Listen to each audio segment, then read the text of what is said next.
Hi everyone, my name's Lizzie. Welcome back or welcome to my channel. Today I'm doing a very belated little red dress project reveal. So I made a video about a month ago pledging that I would take part in the little red dress project, which is an Instagram kind of competition slash sort of just fun thing to join in with, and this year it's been hosted by Renata from Running in Style and Rosa from Rosa Bella Angelica. The idea is that you make a little red dress or whatever red kind of outfit you like, and then you're supposed to post a photo of it on Instagram within the reveal period.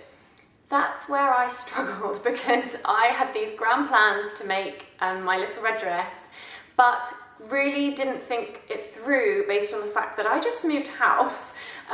My partner and I, Alex, have bought our very first flat, and we got the keys on the 18th of December, which was, you know, the week, well, I think that was already in the Little Red Dress project kind of reveal period. I hadn't even started yet, and I thought, oh, I've got the week off work when we move, I'll have loads of sewing time. But of course, moving house is actually really time consuming, and we're several weeks later now. It's now the 1st of January today, so Happy New Year everyone.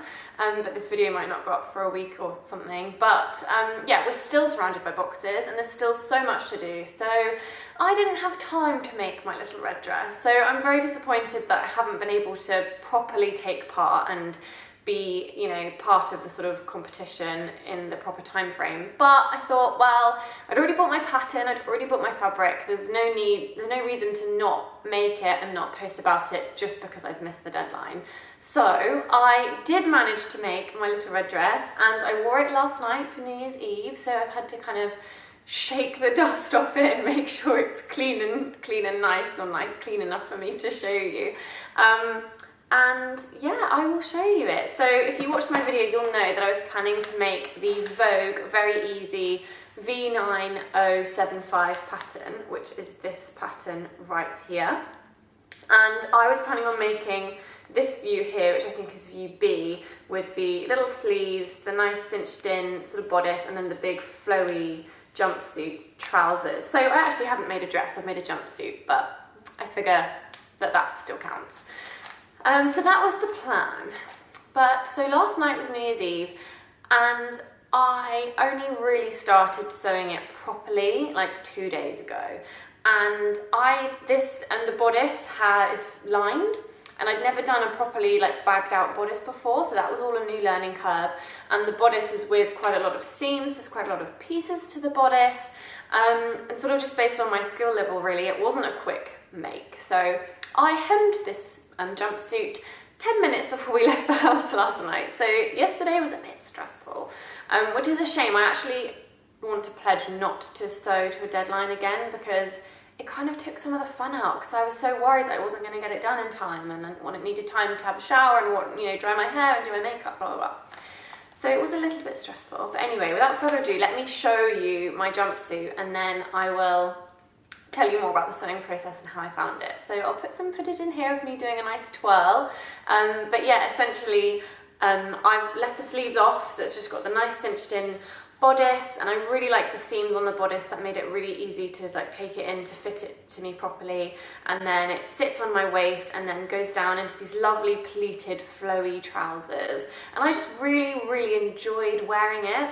The fabric feels so nice and silky on my legs, and you know, I felt glamorous because it was like a long flowy sort of what looks like a skirt, but actually it's a jumpsuit, so I was nice and free and comfortable and didn't have to worry about being ladylike and all that, because, you know, essentially it is trousers. And I think the colour is a really nice colour. I think it's the perfect tone of red for me and for my skin tone and my hair colour. So yeah, I was really pleased. And this fabric is a beautiful Peachskin crepe from the fabric room.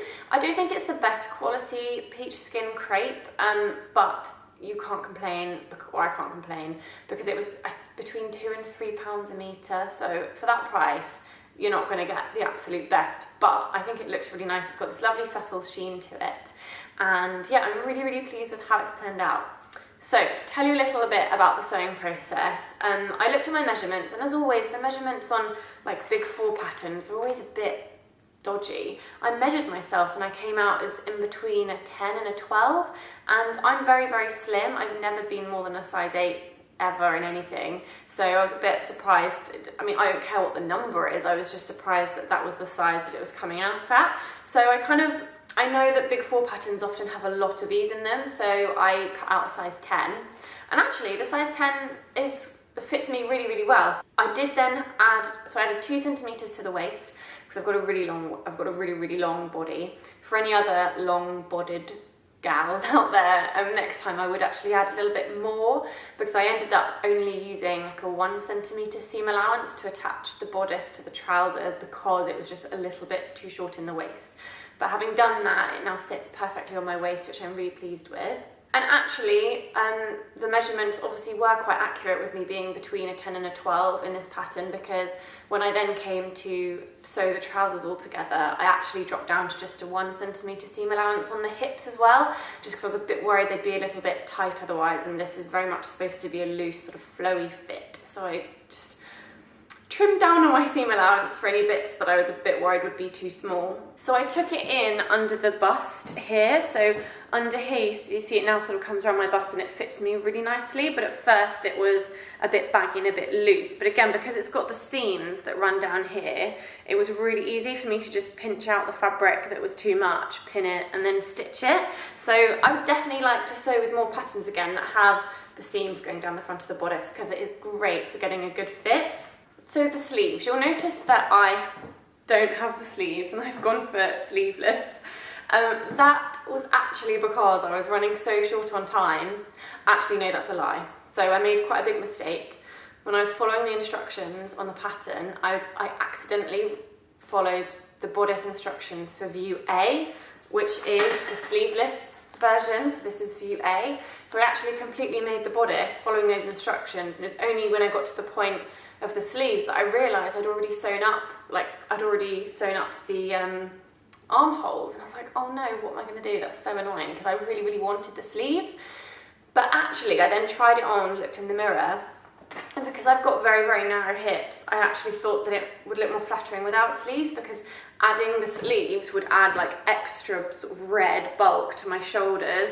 And I've just got these little teeny tiny hips that I'm too close to show you, but I was worried that it wouldn't, it might then make me look out of balance, because if I added more bulk here, I don't have the hips to kind of counteract that.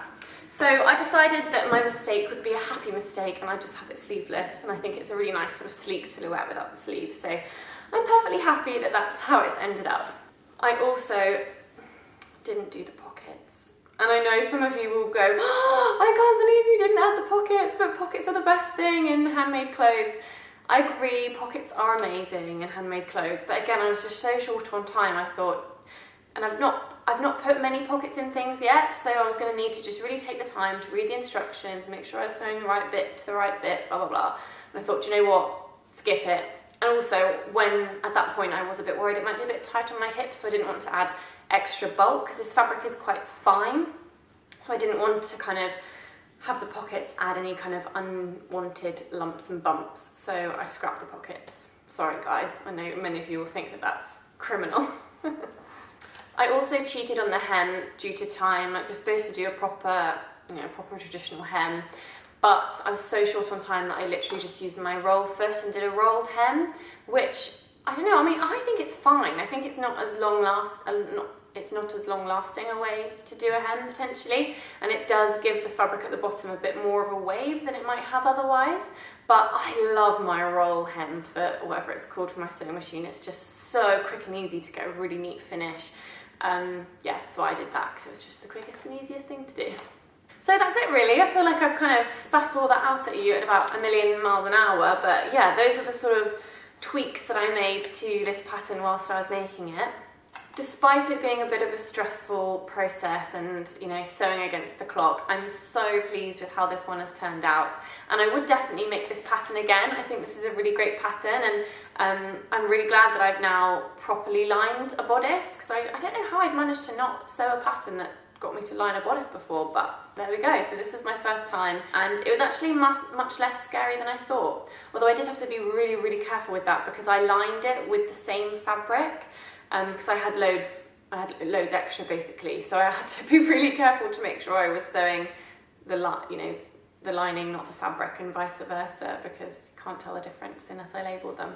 So thank you so much for watching. Please do give this video a thumbs up if you enjoyed it, and subscribe if you want to see more of my videos. I'd love to hear from you in the comments below. Let me know what you think of my jumpsuit, and if you did any sewing for New Year's Eve or for Christmas and over the festive period.